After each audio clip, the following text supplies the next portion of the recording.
Il faut qu'on en discute. On a de l'action sur le marché des cryptos ce vendredi et comme vous pouvez le voir, la dominance Bitcoin est repassée au-dessus des 65%. On va y revenir dans quelques instants. On a un Bitcoin aux alentours des 103 000 dollars. On avait très bien démarré la journée. On était repassé au-dessus de notre bull market support band, au-dessus des 106 000 dollars. Et puis là, comme vous pouvez le voir, au plus bas, on est venu chercher 102 500 dollars, quelque chose comme ça. Bref, peu importe. On va voir comment le Bitcoin va évoluer tout au long de la journée.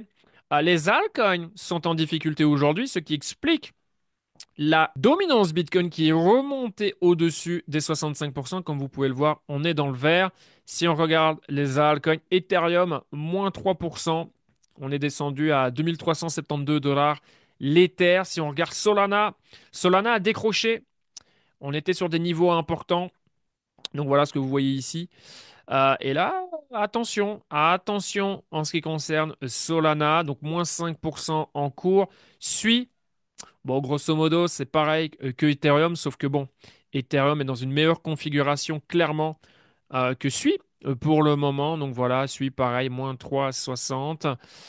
Dogecoin, le leader des meme coins, moins 4%, pratiquement moins 5. Waouh!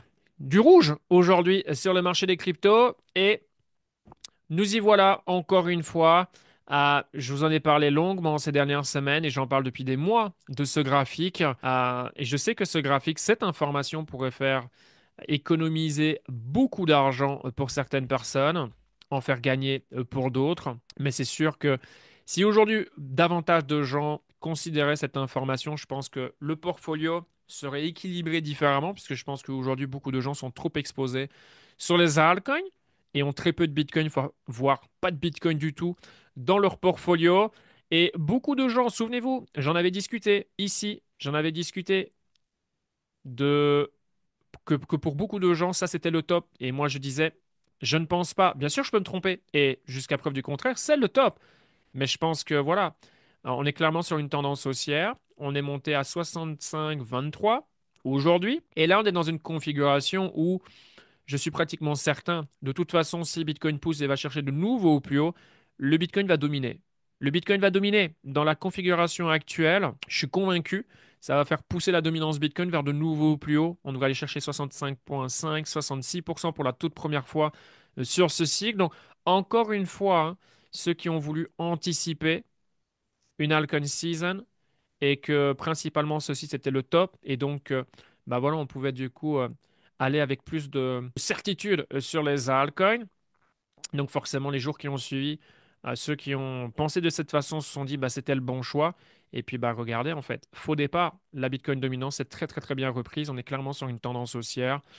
J'en parle depuis 2 semaines, 3 semaines, enfin j'en parle depuis des mois, mais depuis 2, 3 semaines.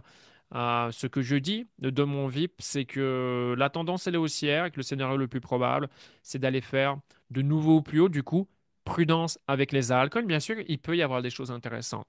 On a eu des choses intéressantes sur certains altcoins, principalement des hauts caps, puisqu'encore une fois, je me répète, parce que c'est des questions qui reviennent assez régulièrement, comme si tel crypto, tel altcoin, c'était différent des autres. Non, dès qu'on descend, et plus on descend en capitalisation, plus il y a de probabilités que ces coins ne font pas mieux que le Bitcoin. Du coup, pourquoi aller se prendre la tête? Pourquoi aller prendre du risque si la meilleure chose à faire, c'est de rester sur du BTC? Du moins pour le moment. Encore une fois, ça c'est super important. Au moment où vous regardez cette information, les choses peuvent évoluer très vite dans un sens comme dans un autre. Ça se trouve, si vous voyez cette vidéo dans une semaine, c'est hors contexte. Clairement. Si ça se trouve, dans un mois, la situation est similaire. J'ai pas de boule de cristal. Moi, je ne sais pas ce qui va se passer demain. Je ne sais pas ce qui va se passer dans une semaine. Je ne sais pas ce qui va se passer dans un mois. D'accord? De toute façon, c'est pas comme ça que ça fonctionne.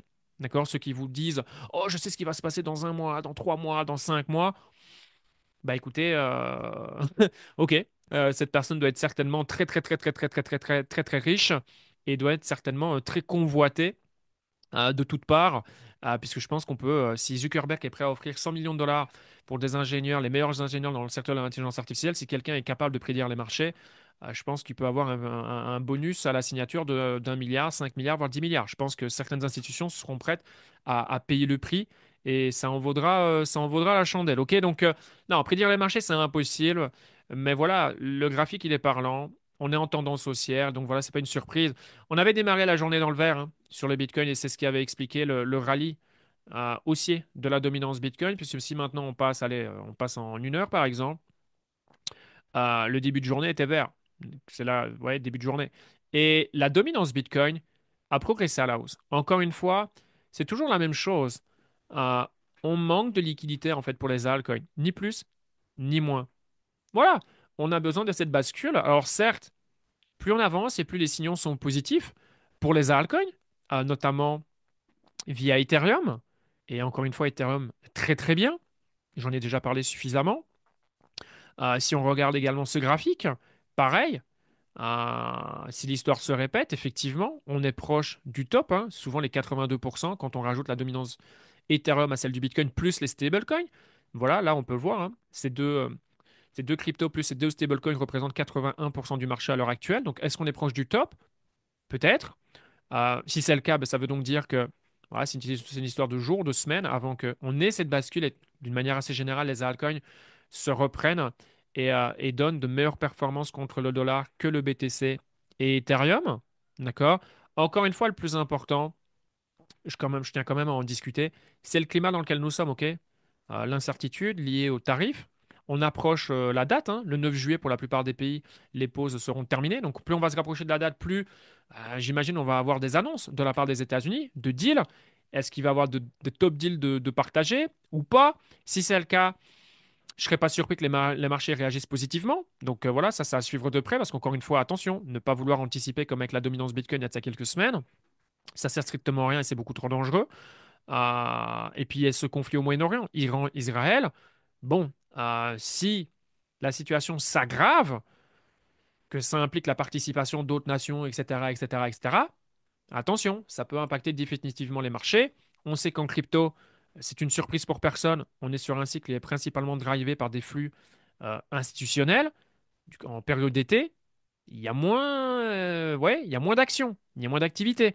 Donc, encore une fois, ça, c'est aussi à prendre en considération. Maintenant, d'autres personnes diront, et c'est très vrai, si on regarde chaque année post-halving, le troisième trimestre, BTC, il performe. Alors que pas mal de gens vont vous dire, oh, la période de l'été, c'est pas bon. Bah écoutez, si on regarde l'année après le halving, période d'été, troisième trimestre, le Bitcoin, c'est vert et c'est souvent même très très vert. D'accord? Donc, ça se trouve, le même scénario va se produire ici courant de l'été malgré que là, l'intérêt pour le Bitcoin et les cryptos, on est au plus bas. Alors, c'est difficile de faire pire, ça c'est l'avantage, et que si aujourd'hui Bitcoin nous fait un nouveau plus haut, ça reste encore une fois sur le moyen terme le scénario le plus probable. Je tiens quand même à le répéter, d'accord? Et malgré qu'on a un Bitcoin à 103 000 dollars, hein, on n'est qu'à moins de 10% des plus hauts historiques. Donc, en l'espace de quelques jours, de quelques semaines, avant la fin de ce mois de juin et de ce second trimestre, Bitcoin est totalement capable d'aller faire de nouveaux plus haut. D'accord? Donc, gardez ça bien évidemment en tête. Si on fait de nouveaux plus haut, que ça ramène de la hype, de l'excitation, de la liquidité, et que derrière Ethereum, et je pense qu'Ethereum suivra, si Bitcoin fait de nouveaux plus haut, la manière dont Ethereum réagit à ces derniers jours, c'est très très très très intéressant. C'est très positif, hein. Je pense qu'Ethereum va suivre. Le marché des altcoins va suivre. D'accord? Maintenant, certains ne bougeront pas. Ça peut expliquer également pourquoi la dominance Bitcoin, selon moi, elle n'a pas top. Et là, on va tout droit vers du 65 à 60. Ah oui, je suis en weekly. À 65,5, 66. Et est-ce qu'on peut éventuellement aller plus haut? Ben, écoutez, tout est possible. Et c'est probable. D'accord? C'est quelque chose qui peut arriver dans les prochains jours, la prochaine quinzaine, si le Bitcoin, effectivement, poursuit sa hausse et fait de nouveaux plus hauts. Donc voilà un petit peu comment je vois les choses, ce que je voulais réagir par rapport à la journée en cours. Donc voilà, on a pas mal de rouge, hein, même la bourse, c'est rouge aujourd'hui. En revanche, le VIX, moins 7%. Ok, moins 7% au niveau du VIX. On joue avec le niveau des 20, comme vous pouvez le voir. Bref, peu importe. Bitcoin, 103 000 dollars. Voilà, on va voir comment le Bitcoin va se comporter également durant le week-end où on va clôturer cette semaine. Mais voilà, pour moi, voilà, ça c'est l'information encore une fois la plus importante et ça pourrait permettre à pas mal de gens d'éviter de faire des mouvements. Encore une fois, c'est répétitif, hein. Les marchés ne sont pas faits pour être fun. C'est pas la télévision, c'est pas la PlayStation, Xbox, c'est pas faire une séance de sport, ça n'a rien à voir. Les marchés financiers, c'est ennuyant. Mais c'est là où il ne faut pas tomber dans le piège et être toujours focalisé sur son objectif. On est sur les marchés financiers pour se donner les moyens de performer. Ça doit être l'objectif de n'importe quel investisseur sur les marchés. Performer. On n'est pas là pour prendre du plaisir, avoir de l'adrénaline.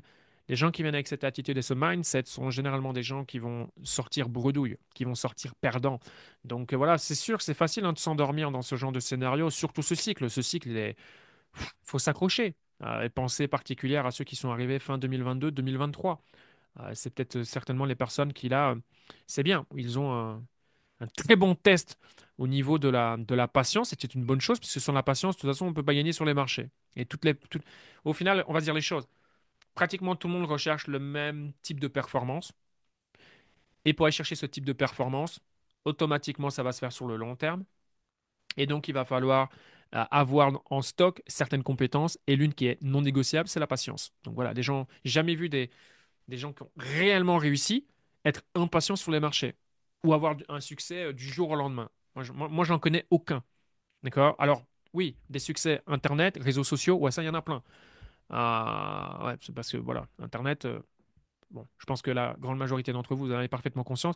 La majorité de tout ce qu'on voit, c'est fake. Les gens mentent. Et pourtant, c'est souvent très facile à détecter. Mais bref, voilà. Et certaines personnes vont se baser sur ce genre d'informations et donc ont une, une vue biaisée de ce que représente et de ce qu'est réellement les marchés et de comment réussir sur les marchés. Donc voilà, Bitcoin dominance est repassé au-dessus des 65%. Pour moi, c'est l'information de la journée, bien évidemment. Et encore une fois, est-ce que c'est le top? Je ne pense pas. Je pense qu'on va aller plus haut qu'ici, surtout dans la configuration dans laquelle nous sommes, vu le marché. Si le Bitcoin tend à pousser, si c'est le scénario choisi par le marché, et qu'on va bien effectivement repasser au-dessus des 107 000 dollars. Oui, je voyais ici, moi, faire de nouveau plus haut, hein. Pour moi, 107 000, qu'est-ce qui pouvait nous arrêter de faire de nouveau au plus haut? Grosso modo, ce que je veux dire, c'est que si on breakait les 107 000, ce qui s'est produit, pour moi, c'était fort probable d'aller chercher de nouveau au plus haut. Et regardez, on s'est arrêté à 110 000 dollars. 110 000 dollars. Alors, certes, on a eu cette journée, hein, ce conflit au Moyen-Orient qui est venu perturber la dynamique, mais peu importe, ça fait partie du jeu. Donc, toujours est-il que, comme quoi, peu importe les probabilités et comment on voit les choses, ouais, il peut toujours avoir un truc qui est un événement imprévu qui vient bah voilà, bousiller le scénario court terme, on va dire. Donc voilà, finalement, pas de nouveau plus haut, on s'est arrêté à 110K et maintenant, voilà où on est aujourd'hui. Donc il faut recommencer entre guillemets à zéro. Mais encore une fois, on a à moins de 10% de faire de nouveau plus haut.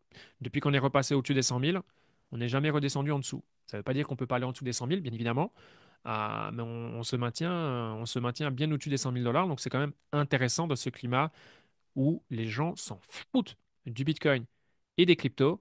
Donc, curieux de voir comment va se dérouler cette fin de mois sur le Bitcoin. Et forcément, ce qui se passe sur le Bitcoin, bah, ça va influencer directement les altcoins, en particulier les hauts caps. Et puis, plus on descend en bas, je pense que vous l'avez parfaitement compris, ben, plus c'est risqué. Encore une fois, je ne dis pas qu'il n'est pas possible de faire de l'argent, c'est très faux. C'est totalement possible, c'est juste que c'est très, très, très, très, très, très compliqué. On manque de liquidité, on manque de nouveaux participants, clairement, sur les marchés. Et la liquidité, les nouveaux participants viendront automatiquement à travers le fait de faire de nouveaux plus hauts. Voilà pourquoi on a besoin de faire de nouveaux plus hauts, faire le buzz, créer de la hype, donner envie aux gens de revenir. Et à partir de ce moment-là, les choses peuvent évoluer, changer. Et là, et voilà, vous connaissez le principe. Je ne pense pas que ça va changer sur ce cycle. Ça va démarrer avec le haut du tableau et ça va se diffuser progressivement de plus en plus bas. Et oui, j'insiste, j'ai pas envie que certaines personnes disent ah, ce qu'il dit. Non, je me répète, il est possible de performer dans le milieu de tableau low cap. Par contre, il faut être très proactif et c'est très, très, très difficile de prendre les bons coins dans un climat où on peut le voir, plus on descend et plus les algues sont en train de saigner contre les bitcoins. C'est juste de la gestion de risque, ni plus ni moins. Et que la majorité des gens qui s'essayent à cela, peu importe, oui, mais c'est tel coin, c'est ceci, c'est cela, la majorité ne performe pas. Donc voilà.